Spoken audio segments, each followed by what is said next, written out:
Hey everybody, I'm here in Wailuku with Kapu. He is a candidate for OHA, the Maui Trustee, and we're gonna walk a story. So thanks for joining us today. Yeah, mahalo. Can you just tell us a little bit about yourself? You know, what is your ties to this island and why are you running for OHA? I'm actually a lineal descendant recognized through state historic preservations in Lahaina as a lineal descendant to a valley that I live in called Kawaula. And many years I've been involved in the trenches with a lot of the community issues that have been, one of the biggest standpoints on, Native Hawaiian rights, as well as historic properties and all those kinds of things. I served on a lot of boards and commissions in the past.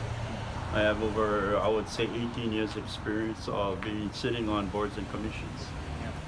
Yeah, so I like to tell a lot of people that I'm a political wreck, but then at the same time I understand a lot of the policies and all the ordinances that was put together on the state, county, and federal level.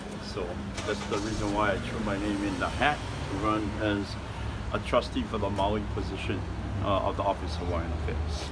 So I know, talking about your land in Kawaula Valley, you want a really high profile quiet title case. Yes. So can you tell us a little bit about that? How does that influence, the kind of leadership you want to bring?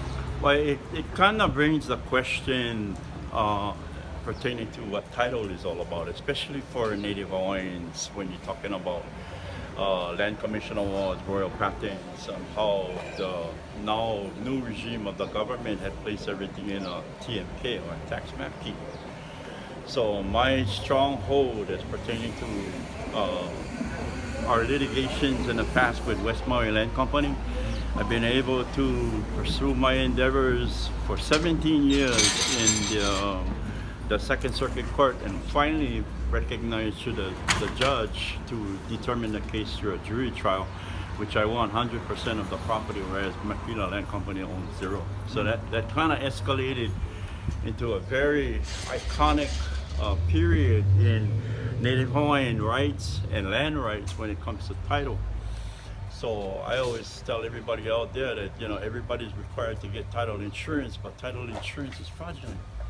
So what I've been able to forward in my long years of experience is to initially finding clarity for a lot of Hawaiians are still going through a lot of the issues when it comes to quiet title adverse possession claims. And that's what I can add to the board to be elected on the Office of Hawaiian Affairs, to have a section in there to make sure that we have a department in the Office of Hawaiian Affairs to address issues of Native Hawaiians that are still going through quiet title adverse possession claims. So what do you think are some of the other issues, priorities that you would want to address that are affecting the Native Hawaiian community? Well, the most important thing right now, I would say, is affordable housing.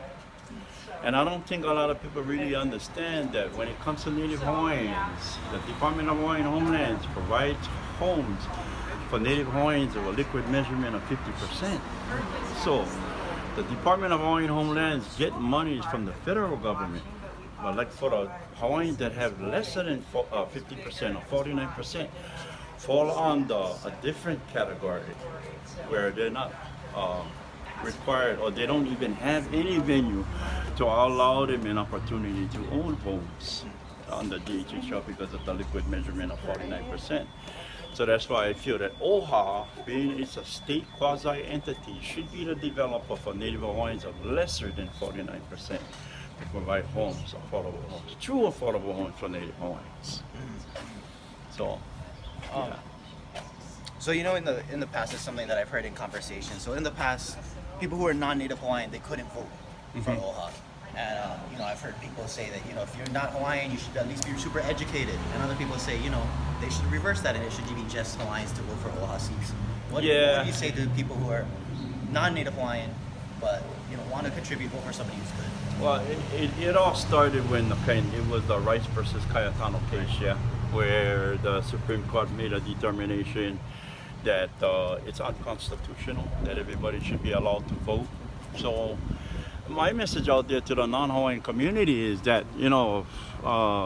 we always get bombarded by issues as pertaining to the same people being put in office all the time and nothing changes.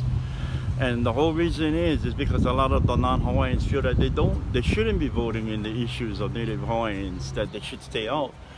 Well, it shows more proof that we have to get everybody involved in the same issues, because when we go to the forefront and we start talking about land and ocean environmental issues, it's not just an environmental issue, it's an everybody's issue.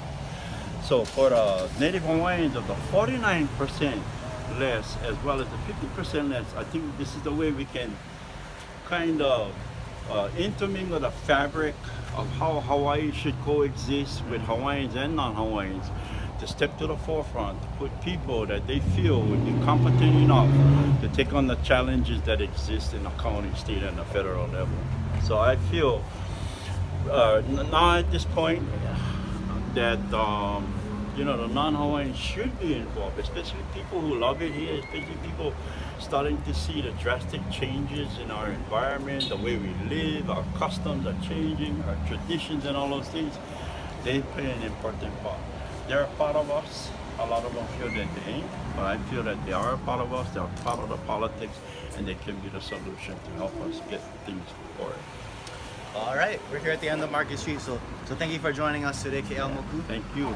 And remember to vote in the general election, November 6th. Mahalo.